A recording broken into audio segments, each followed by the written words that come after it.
Hello student, आज की most important session में आप सभी का स्वागत है। तो स्टूडेंट, आज की क्लास में हम पढ़ने वाले हैं जो इंग्लिश की हमारी बुक है एनसीईआरटी की, जिसका नाम है मेरीगोल्ड। उसके हम लोग कुछ चैप्टर्स को देखेंगे और जो मेन कैरेक्टर है उनको कहानी के माध्यम से समझने की कोशिश करेंगे कि अगर एग्जाम में क्वेश्चन इससे पूछे तो हम लोग आसानी से इसको कर सकें। तो पहला हमारा चैप्टर है वेक अप। देखिए, जो वेकअप चैप्टर है उसमें एक छोटा सा लड़का है जो कि सोया है और उसको बहुत सारे जो बर्ड्स हैं, बी है, ट्री है, डक है, क्रो है, हॉर्स है, सभी लोग आके उसको जगा रहे हैं कि चलो उठो और हम लोग के साथ चलो खेलो। तो लड़का जो है सोया है, उसको बहुत सारे लोग जगा रहे हैं उसको खेलने के लिए नेचर में। तो पहला चैप्टर हमारा ये हो गया। दूसरा हमारा चैप्टर है नेहाज़ इलाम का क्लाक। तो देखिए, जो नेहाज़ इलाम जो क्लाक है उस चैप्टर में एक नेहा नाम की लड़की है। इसको हमें याद रखना है कि नेहा नाम की लड़की है और वो सोई रहती है। तो उसको क्या होता है कि पहले उसका जो क्लॉक होता है वो 6 बजे बजने लगता है। हम लोग टाइम याद रखेंगे कि उसका जो अलार्म है वो 6 बजे बजता है। तो उसके बाद क्या होता है, नेहा कहती है तुमने मुझे उठा दिया। तो अलार्म कहता है ठीक है, मैं कल से नहीं बजूँगा। फिर उसका दूसरे दिन नेहा सोती है और एक चिड़िया आके चू-चू करने लगती है, जिससे जिससे नेहा जाग जाती है और फिर चिड़िया से कहती है तुमने मुझे जगा दिया। तो चिड़िया कहती है ठीक है, मैं कल से नहीं जगाऊँगी।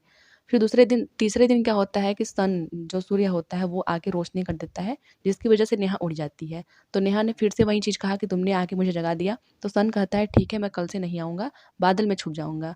फिर चौथे दिन जब वो सोती रहती है तो उसकी मम्मी ही, नेहा की जो मम्मी रहती हैं, वही आके नेहा को जगा देती हैं। तो नेहा उनसे कहती है कि मम्मी आपने मुझे जगा दिया। तो मम्मी बोलती हैं ठीक है, मैं कल से तुमको नहीं जगाऊँगी। लेकिन नेक्स्ट डे क्या होता है, नेहा खुद से ही जाग जाती है। तो नेहा बहुत आश्चर्यचकित होती है कि मैं अपने आप कैसे जाग गई। तो वो जाके मम्मी से पूछती है अपने कि मम्मी मैं आज कैसे जाग गई? तो उसकी मम्मी कहती हैं जैसे हमारे एक सोने का टाइम होता है, एक उठने का टाइम होता है, खाने का टाइम होता है, उसी प्रकार से हमारे उठने का भी टाइम होता है। ये हमारे शरीर के अंदर की जो क्रियाएँ हैं उसी के द्वारा हम लोग उठते हैं। हमारे बॉडी जो क्लॉक होती है उन्हीं के द्वारा हम उठते हैं। तो इस चैप्टर में यही बताया गया है बॉडी क्लॉक के बारे में। आगे हम लोग देख लेते हैं, टॉपिक नेम जो हमारा है वो है नोज़। देखिए, जो नोज़ेज़ होते हैं उनके बारे में इसमें लिखा गया है कि एक लड़की है वो मिरर में अपने नोज़ को देख रही है और बोलती है कि ये कितना अजीब चीज़ है, जो कि जो हमारा फेस है उस पे हैंगर की तरह लटका हुआ है और अपने चिन को भी देख के बातें कर रही हैं, अपने हेयर्स को भी देख के बातें कर रही हैं। तो इसमें सिर्फ़ यही बताया गया है कि जो नोज़ है वो कितना अजीब चीज़ है। तो अगर आपको ऐसा कुछ पैराग्राफ दिखे तो आप लोग नोज़ेज़ वाले चैप्टर पे क्लिक करना, मतलब टिक करना। आगे हम लोग देख लेते हैं, आगे हमारा जो टॉपिक नेम है द लिटिल फिर ट्री। देखिए, जो द लिटिल फिर ट्री जो है उसमें क्या होता है कि एक ट्री होता है। तो एक म्यूजिशियन होता है, वो अपना मैजिक दिखा के आता रहता है। तो बारिश होने लगती है तो वो अपना पेड़ के नीचे ठहर जाता है। तो पेड़ उसको छाया देता है। तो जो म्यूजिशियन होता है कहता है कि तुम मुझसे कुछ भी मांग सकते हो। तो पेड़ कहता है कि मेरी जो पत्तियां हैं काफ़ी नुकीली हैं, इस पे बर्ड्स आके बैठती नहीं हैं, तो क्या आप मेरी पत्तियों को हरा भरा घना कर देंगे? तो म्यूजिशियन बोलता है ठीक है। तो वो क्या करता है कि अपने जादू से उसका पत्ती जो होता है उसमें जो काफ़ी ढेर सारी पत्तियाँ उगा देता है। तो पेड़ बड़ा खुश होता है। लेकिन जैसे ही पेड़ के ऊपर पत्तियाँ उग जाती हैं तो फिर क्या होता है, एक बकरी आती है और पेड़ के पत्तों को खाने लगती है। तो पेड़ बहुत परेशान हो जाता है, फिर बोलता है कि म्यूजिशियन से कहता है कि तुम मेरे जो पत्ते हैं उसको सोने का बना दो। तो म्यूजिशियन कहता है ठीक है। फिर म्यूजिशियन उसके जो पत्तियाँ होती हैं उसको सोने का बना देता है। तो कुछ चोर आते हैं देखिए गोल्ड यहाँ पे लिखा हुआ है, तो कुछ चोर आते हैं उसकी पत्तियों को चुराने लगते हैं। तो फिर जो है पेड़ बहुत परेशान हो जाता है। फिर म्यूजिशियन से कहता है कि तुम मेरी पत्तियों को ग्लास, मतलब शीशे का बना दो। तो कहता है ठीक है। फिर हवाएँ चलने लगती हैं और उसका जो ग्लास होता है वो चिटकने लगता है। तो वो परेशान होके कहता है कि मैं जैसे था मुझे पहले जैसा बना दो। तो फिर वही आपका है कि इसका मोटो यही था कि हम जैसे हैं वैसे ही अच्छे हैं, हमें कुछ और करने की ज़रूरत नहीं है। आगे देख लेते हैं, हमारा है, देखिए अगला हमारा टॉपिक है रन। रन मतलब दौड़ना। तो इसमें यही है कि जो कंट्री है, जो सिटी है, सिटी से कंट्री की तरफ आओ। जो कंट्री मतलब हमारा गाँव, गाँव की तरफ आओ। वहाँ पे हिल साइड है, यहीं रेन ड्रॉप्स हैं, मतलब यही बताया गया है कि हम लोग को अपने नेचर से जुड़ के रहना चाहिए। अगला है आपका नसरुद्दीन्स एम। देखिए, जो नसरुद्दीन्स एम है काफ़ी अच्छी कहानी है। इसमें क्या होता है कि एक नसरुद्दीन नाम का लड़का रहता है जो कि बोलता है कि मेरा जो टारगेट है वो कभी हमसे चूकता नहीं है। जब भी मैं अपने टारगेट को भेदता हूँ तो कभी भी मेरा गलत निशाना नहीं लगता है। तो उसका जो दोस्त होता है आज़ाद, वो कहता है ठीक है।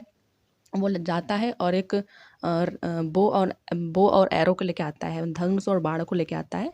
कहता है चलो लगाओ निशाना। तो जब वो टारगेट शूट करता है तो उसका निशाना चूक जाता है।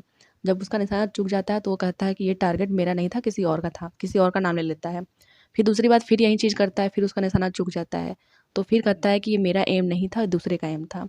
फिर तीसरी बार क्या होता है कि उसका निशाना सही जगह पे लग जाता है, तो कहता है कि ये दूसरे का नहीं, ये मेरा एम था। मतलब जब उसका निशाना सही जगह पे लग गया तो कह रहा है मेरा एम था। तो वही है नसरुद्दीन से एम, आप लोग आराम से पहचान लोगे इसको। अगला हमारा है चैप्टर का नाम वाई। देखिए वाई जो चैप्टर का नाम है उसमें क्या होता है, एक क्यूरियस बच्चा होता है। ये जो टर्म लिखे गए हैं आप लोग उससे समझ सकते हो कि इस कहानी में हुआ क्या है। तो देखिए एक क्यूरियस बॉय होता है, वो काफ़ी ज़्यादा सोचता है हर चीज़ों के बारे में, तो बोलता है कि जो बादल होते हैं वो ऊपर क्यों होते हैं, फ्लावर खिलता कैसे है, सूर्य जो है वो शाम को क्यों डूब जाता है, तो वुड जो है पानी में क्यों तैरता है। तो यही सारे क्वेश्चन वो करता रहता है उस चैप्टर में। तो आप लोग आराम समझ जाओगे कि जो चैप्टर का नाम है वो वाई है। आगे है एलिस इन वंडरलैंड। देखिए एलिस नाम की एक लड़की होती है, तो वंडरलैंड में कैसे है, वो एक बगीचे में रहती है, वहाँ उसे एक खरगोश दिखाई देता है, रैबिट। तो रैबिट क्या होता है, रैबिट की जो आँखें होती है वो पिंक होती है और वो जो है ब्लू कलर का ड्रेस पहना रहता है, घड़ी भी लगाया रहता है। तो एलिस जब उसको देखती है वो आदमियों की तरह बोलता भी है, तो एलिस उसका पीछा करने लगती है। जब वो पीछा करने लगती है तो फिर जो रैबिट होता है वो जाता है अपने घर में। वहाँ पे क्या करता है कि एक होल साइड में होता है, खिड़की जैसा होता है, उससे रैबिट अंदर चला जाता है। लेकिन लड़की काफ़ी बड़ी होती है तो लड़की जा नहीं पाती है। तो उसे एक गोल्डन की मिलती है जिससे वो क्या करती है, खोलती है उस गेट को। उसके बाद उसे एक बड़ा-सा गार्डन दिखाई देता है, उसमें ढेर सारी चीज़ें होती हैं, अच्छी-अच्छी चीज़ें होती हैं। तो वो देख के कहती है काश मैं यहाँ पे जा पाती। तो वही है एलिस इन वंडरलैंड। इसमें जो मेन कैरेक्टर है वो एलिस नाम की लड़की है और एक खरगोश है। आगे देख लेते हैं हम लोग।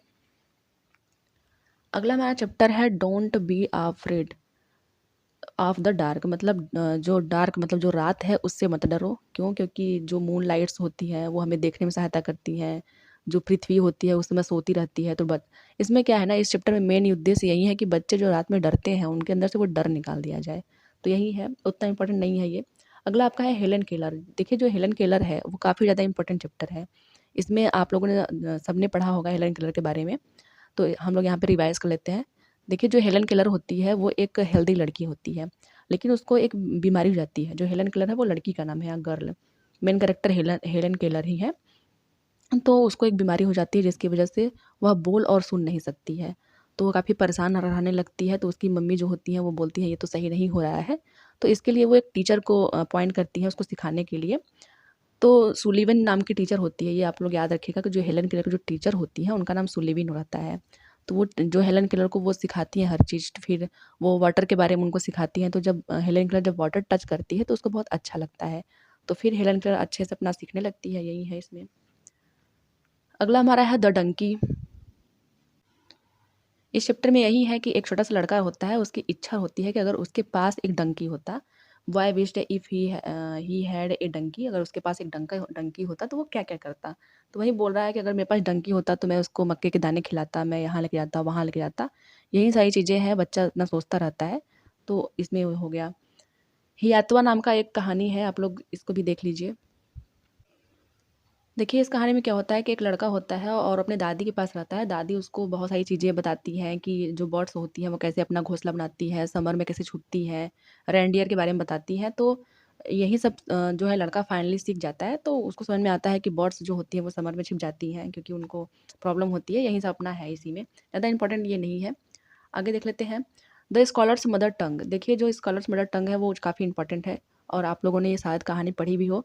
तो जो द स्कॉलर्स मदर टंग जो है, उसमें क्या होता है कि एक पंडित होता है, वो आता है राजा के दरबार में, अकबर के दरबार में आता है और कहता है कि इसमें से कौन है जो मेरी मदर टंग मतलब मातृभाषा को बता सकता है। तो बाकी जो पंडित जो किंग के जो लोग होते हैं, मंत्री लोग होते हैं, किंग बारी-बारी से सब लोग बताने की कोशिश करते हैं, लेकिन कोई बता नहीं पाता है। तो जो बीरबल होते हैं, वो क्या करते हैं, एक दिन रात में जब पंडित सोया रहता है, तो वो जाते हैं और उसके कानों के पास पिंच करते हैं। तो पंडित क्या होता है, नींद में होता है उस समय, तो वो अपनी ही भाषा में, मतलब उसकी भाषा तेलुगु थी, उसी भाषा में वो चिल्लाने लगता है कि यहाँ पे कौन है, बाकी सारी चीज़ें। तो उस प्रकार फिर जब दूसरा दिन होता है, सब लोग आते हैं राज्य में, तो फिर बोलता है बताओ मेरी मदर टंग क्या है? तो बीरबल बोलते हैं कि तुम्हारी मदर टंग तेलुगु है। तो सभी लोग आश्चर्यचकित हो जाते हैं कि इसको कैसे पता हो गया कि इसकी मदर टंग तेलुगु है? तो वो बोलता है कि जब भी कोई इंसान मुसीबत में होता है या फिर जब नींद में रहता है तो हमेशा अपनी मदर टंग में ही बोलता है। तो ये हो गया। आगे देख लेते हैं हम लोग।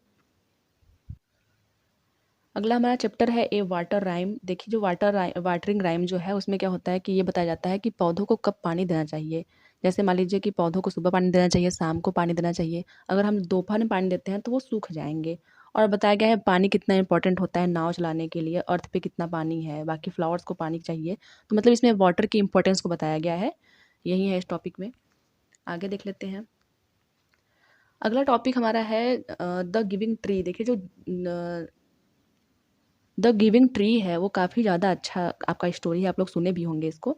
उसमें क्या होता है कि एक पेड़ होता है और एक बच्चा होता है। जब बच्चा छोटा होता है तो वो पेड़ के पास रहता है और दोनों लोग अपना दोस्ती अच्छा रहता है इन लोग के बीच में। तो बच्चा कहता है तुम मुझसे वादा करो कि मैं तुमसे जो भी मांगूंगा तुम मुझे दोगे। तो पेड़ कहता है ठीक है। तो बच्चा उस समय उसको भूख लगती है तो पेड़ उसको खाने के लिए एप्पल देता है, अच्छे अच्छे एप्पल देता है। वो एप्पल का ट्री रहता है। फिर क्या होता है कुछ दिनों बाद जो लड़का होता है वो बड़ा हो जाता है, वो बाहर चला जाता है। तो उसको मनी की आवश्यकता पड़ती है, पैसे की आवश्यकता होती है। तो जाता है पेड़ के पास, कहता है कि मुझे पैसे की आवश्यकता है। तो कहता है ठीक है मेरे फ्रूट्स लेके जाओ बेच दो। तो लड़का जाता है फ्रूट्स लेके बेच देता है। उसके बाद फिर कुछ दिन बाद आता है, बोलता है कि मुझे अब बिज़नेस चालू करना है, मुझे उसके लिए पैसा चाहिए। तो बोलता है कि मेरी टहनियों को काट लो, काट के बेच दो, तुम्हें पैसा मिल जाएगा। फिर लड़का वही करता है, उसकी टहनियों को काट के बेच देता है। फिर लड़के की शादी हो जाती है, लड़का फिर आता है, बोलता है कि मुझे मकान बनाना है। तो अ, वो जो पेड़ होता है वो बोलता है ठीक है जो मेरी शाखाएँ हैं, जो मोटी वाली जो शाखाएँ होती हैं, ये वाली बोला कि इसको काट लो और अपना काम कर लो। तो लड़का फिर क्या करता है कि उसको काट लेता है, अपना काम कर लेता है। फिर लास्ट में क्या होता है इस कहानी में कि लड़का आता है और उस समय तक जो नीचे वाला पार्ट रहता है पेड़ का, सिर्फ़ जो थोड़ा-सा ज़मीन के ऊपर रहता है, सिर्फ़ उतना ही बचा रहता है। तो लड़का आता है तो पेड़ उसको देख के बोलता है कि अब तो मेरे पास देने के लिए कुछ भी नहीं है।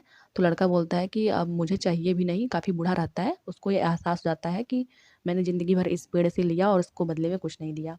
तो ये हो गया। आगे देख लेते हैं हम लोग। आगे हमारा चैप्टर है बुक्स। देखिए ये जो बुक्स चैप्टर है उसमें क्या होता है कि एक ऑथर रहता है, एक लेखक रहता है। उसको मतलब इनवाइट करते हैं किसी सेरेमनी में, तो जहाँ काफ़ी लाइब्रेरी होती है तो वहाँ वो बताता है कि बुक मोटी है, पतली है, इसमें ये है, चित्र बने हुए हैं। यही सारी चीज़ें हैं बुक्स वाले चैप्टर में। अगला है गोइंग टू बाय बुक। देखिए जो गोइंग टू बाय बुक है उसमें क्या होता है कि एक ग्रैंडफ़ादर होते हैं और 2 बच्चे होते हैं, उनमें से एक लड़का, एक लड़की होते हैं। तो ग्रैंडफ़ादर अपने बच्चों को देते हैं पैसे कुछ बुक खरीदने के लिए। तो वो लोग सोचते हैं कि बुक खरीदने के लिए आज जाऊँ या फिर कल जाऊँ? फिर वो सोचते हैं नहीं, नहीं कल नहीं आज ही चलते हैं। फिर सोचते हैं कि बिग मार्केट चलें कि छोटे मार्केट चलें? फिर कहते हैं नहीं, नहीं बिग मार्केट चलते हैं। फिर कहते हैं छोटी दुकान चलें कि बड़ी दुकान चलें? फिर कहते हैं चलो अच्छा छोटी दुकान चलते हैं हम लोग। फिर ये लोग जाते हैं, काफ़ी ज़्यादा बुक खोजते हैं, इधर-उधर करते हैं। तो काफ़ी टाइम इनको लगता है, तो जो बुक बेचने वाला होता है वो आता है। वो समझाता है कि देखिए ये सारे बुक हैं, इसमें पिक्चर दिए हुए हैं, इसमें कहानियाँ दी गई हैं। तो फिर लास्ट में क्या होता है कि जो लड़की होती है वो मोटी बुक खरीदती है, जिसमें काफ़ी ढेर सारी कहानियाँ होती हैं, और जो लड़का होता है वो बड़ी बुक खरीदता है जिसमें ढेर सारे पिक्चर्स बने होते हैं। तो इसमें यही था। अगला हमारा है द नॉटी बॉय। देखिए जो द नॉटी बॉय जो चैप्टर है उसमें क्या होता है, एक लड़का होता है, तो वो क्या करता है कि अपने घर से भाग जाता है। वो रहता है स्कॉटलैंड का और भाग जाता है इंग्लैंड। तो वो जाता है, जब इंग्लैंड में देखता है कि जितनी सारी चीज़ें वहाँ पे थी, वही चीज़ सारी चीज़ें इस यहाँ पे भी हैं। मतलब ज़मीन टफ़ है, बाकी जो मौसम है वहाँ का वैसा ही मौसम वहाँ भी है, तो कंपेयर करता है। तो वही है कि वो आश्चर्यचकित होता है देख कर के कि जो चीज़ें वहाँ हैं ये वो चीज़ें यहाँ भी हैं। आगे देख लेते हैं आगे कौन सा चैप्टर है।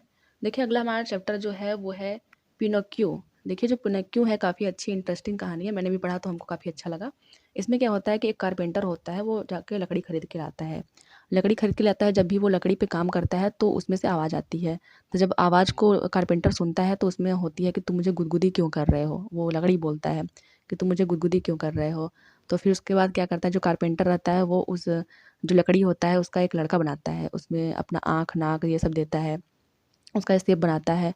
जब शेप बनाता है तो लड़का फिर चलने लगता है। चलने लगता है तो कारपेंटर कहता है कि ऐसा करो तुम जाओ स्कूल। फिर उसके बाद लड़का जाता है स्कूल, फिर उसके बाद वहाँ पे खूब मस्ती करता है। उसके बाद जब वो घर फिर भाग आता है घर पे, तो जब कारपेंटर पूछता है कि तुम क्यों घर पे चले आए? तो लड़का झूठ बोल देता है। और जो पिनोक्यू है वो जो लकड़ी का जो लड़का है उसी का नाम पिनोक्यू है। फिर उसके बाद क्या होता है कि लड़का जब झूठ बोलता है तो उसकी नाक बढ़ जाती है। तो नाक उसकी बढ़ने लगती है, जब वो झूठ बोलता है तब उसकी नाक बढ़ने लगती है। तो फिर लड़का लास्ट में कहता है कि अब मैं सच बोलूँगा और मैं स्कूल भी जाऊँगा। ये मुझे मतलब इस जो अवस्था में मैं हूँ मुझे पाकर बहुत मैं खुश हूँ। तो यही है इस कहानी में, द पिनोक्यू में। तो आपके एग्ज़ाम में अगर आता है तो आप आराम से, अगर स्टोरी सुने हुए हो तो आप आराम से क्वेश्चन कर लोगे। तो ये तो था आज का वीडियो, मिलते हैं किसी और वीडियो में, तब तक के लिए धन्यवाद।